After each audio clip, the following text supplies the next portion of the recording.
Hello दोस्तों, आज मैं आपको KUK एंड MD यूनिवर्सिटी का इकोनॉमिक्स का पेपर का पैटर्न बताने जा रही हूँ, BA फर्स्ट ईयर का और डिस्टेंस वालों का। तो आइए शुरू करते हैं।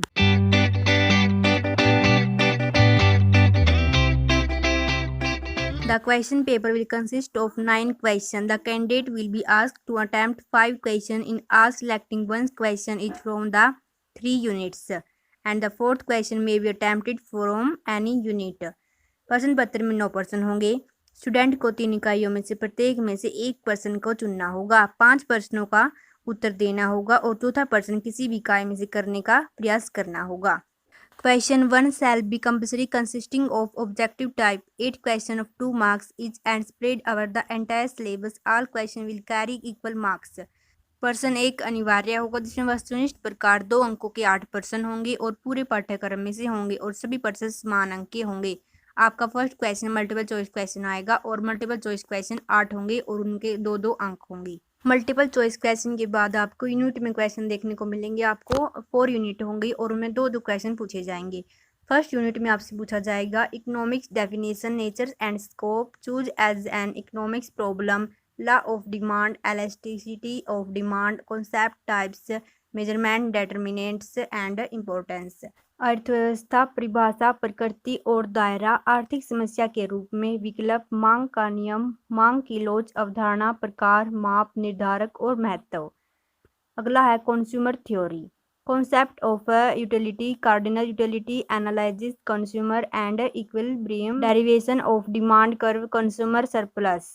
उपभोक्ता का सिद्धांत, उपयोगिता की अवधारणा, कार्डिनल उपयोगिता विश्लेषण, उपभोक्ता का संतुलन, मांग वर्ग की व्युत्पत्ति, उपभोक्ता का अधिशेष। Ordinal utility theory, indifference curves analysis, consumer equilibrium, price, income and substitution effects, derivation of demand curve, limitation of utility theory of demand. सामान्य उपयोगिता सिद्धांत, उदासीनता वक्र विश्लेषण, उपभोक्ता का संतुलन, कीमत, आय और प्रतिस्थापन प्रभाव, मांग वक्र की व्युत्पत्ति, मांग की उपयोगिता, सिद्धांत की सीमाएं। इनसे रिलेटेड ही आपसे यूनिट 1 में क्वेश्चन पूछे जाएंगे। 2 क्वेश्चन होंगे और 16-16 मार्क्स के होंगे। आपको एक का आंसर देना होगा।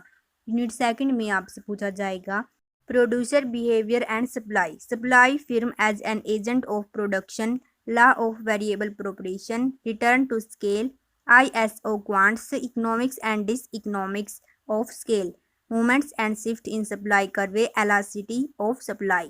निर्माता का व्यवहार और आपूर्ति, उत्पादन के एक एजेंट के रूप में आपूर्ति फर्म, परिवर्तनीय अनुपात का कानून, पैमाने पर रिटर्न, आइसो क्वांट, अर्थशास्त्र और पैमाने की डिस अर्थव्यवस्था, आपूर्ति वक्र में आंदोलन और बदलाव, आपूर्ति की लोच। Cost analysis, concept of cost, short period cost and long period cost, modern theory of cost, renew, concept of revenue, total average and marginal revenue and their relationship। लागत विश्लेषण, लागत की अवधारणा, लघु अवधि की लागत, लंबी अवधि की लागत, आधुनिक लागत का सिद्धांत, राजस्व, राजस्व की अवधारणा, कुल और सीमांत राजस्व और उनके रिश्ते। यूनिट 2 में आपसे इन टॉपिक से रिलेटेड ही क्वेश्चन पूछे जाएंगे।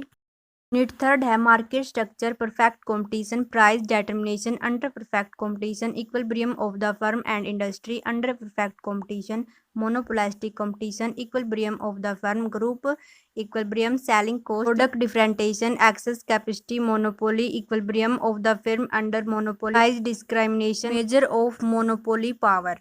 बाजार संरचना, पूर्ण प्रतियोगिता के तहत मूल्य निर्धारण, पूर्ण प्रतिस्पर्धा के तहत फर्म और उद्योग का संतुलन, एकाधिकार प्रतियोगिता, फर्म का संतुलन, समूह संतुलन, बिक्री लागत, उत्पाद भेदभाव, अतिरिक्त क्षमता, एकाधिकार के तहत फर्म का संतुलन, मूल्य भेदभाव, एकाधिकार शक्ति का क्षेत्र। यूनिट 3 में आपसे इनसे रिलेटेड ही 2 क्वेश्चन पूछे जाएंगे और उनमें से आपको एक का आंसर देना होगा जो कि 16 मार्क्स का होगा। यूनिट 3 है oligopoly, meaning and characteristics, Cournot model, price leadership, collusive and non collusive oligopoly, theory of factor pricing, marginal productivity, theory of distribution, Ricardian theory of rent, modern theory of rent, quasi rent, theories of interest, classical and new classical, net and gross profit, theories of profit. अल्पा अधिकार, अर्थ और विशेषताएं, कोर्टनोट का model, मूल्य नेतृत्व, कोलिसिव और non कोलिसिव, Alpa अधिकार, कारक मूल्य निर्धारण का सिद्धांत, वितरण की सीमांत उत्पादकता सिद्धांत, किराए का रिकार्डियन सिद्धांत, किराए का आधुनिक सिद्धांत, अर्थ किराया, रुचि के सिद्धांत, शास्त्रीय और नवशास्त्रीय, शुद्ध और सकल लाभ, लाभ के सिद्धांत। इनसे रिलेटेड ये आपसे यूनिट 4 में क्वेश्चन पूछे जाएंगे और ये भी 2 होंगे और 16-16 मार्क्स के होंगे। इनमें से आपको एक ही करना होगा।